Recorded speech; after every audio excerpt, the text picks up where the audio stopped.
I had a patient yesterday. We finished, I discharged her, and she said, thank you. But she became emotional and she said, I appreciate that you care. So I think what's most rewarding for me is finding a way to get our patients to continue doing the things that they love doing in a safe way, and seeing kind of the happiness that comes from it for them.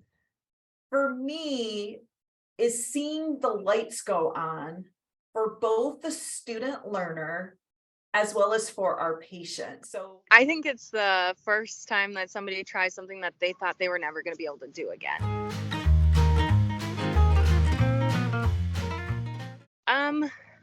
The unpredictability, like smoke days, or it's 100 degrees, or Yeah. you have to be able to pivot really quickly, and sometimes that's really hard for this patient population. The most challenging part of my position would probably be the patients who don't have a good grasp on their prognosis, like maybe they didn't have good conversations with their neurologist, or maybe they're in like the denial phase still if they do have a neurodegenerative disease. And so trying to be that person who educates them, without like overstepping to the neurologist side of things, but trying to say like, hey, this is going to be your new normal. I really want to make sure that while the services we provide are pro bono, I don't ever want a student to feel like they're just serving and they're not learning anything from it. Or I don't want to feel like the patient feels like they receive subpar treatment. But a lot of our patients with chronic neurological conditions, if they're being seen kind of more on this one-on-one, I would call that more of a skilled maintenance model. Or for like our exercise class for people with Parkinson's disease, I would call that more a health promotion and wellness center clinic model. Tell me a little bit about the skilled maintenance that you do. Could they kind of check in with you every few months? Yeah. So any of our patients that have a neurodegenerative disease, we put onto a maintenance plan when we're like, say somebody has MS and we meet them the first time because they had a flare, and we get them to the point where they feel comfortable and confident doing their home exercise program on their own. We will discharge, but we'll say, okay, we're going to put you on the maintenance plan now. So come back in 3 months and we'll see how you're doing. It is episodic. One day come and find us initially.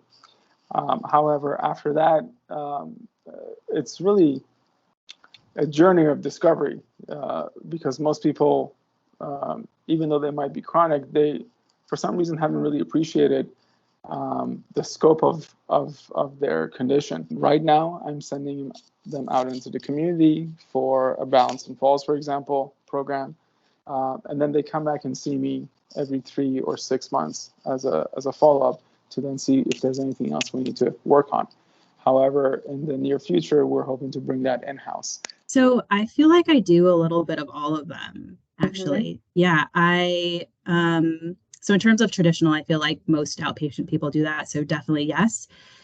Skilled maintenance, I actually do that depending on the patient. So patients like stroke, ALS, chronic stroke, ALS, Parkinson's, like if they've kind of like plateaued in their outpatient rehab, then I kind of transition them to a maintenance model if I know that they're not going to do anything at home, but I can't justify weekly sessions still. So I do that for sure. And then the consultative proactive model, for those who I don't put on a skilled maintenance program and they do have a neurodegenerative diagnosis, I usually tell them to come back within 3 to 6 months, depending on them too.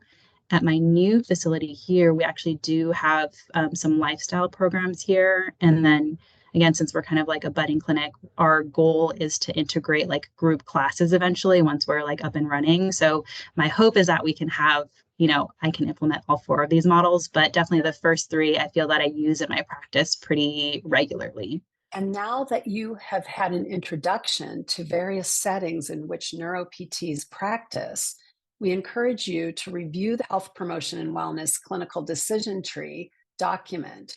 Also, look for future videos in which the task force will provide examples of real-world application of the model for individual patients.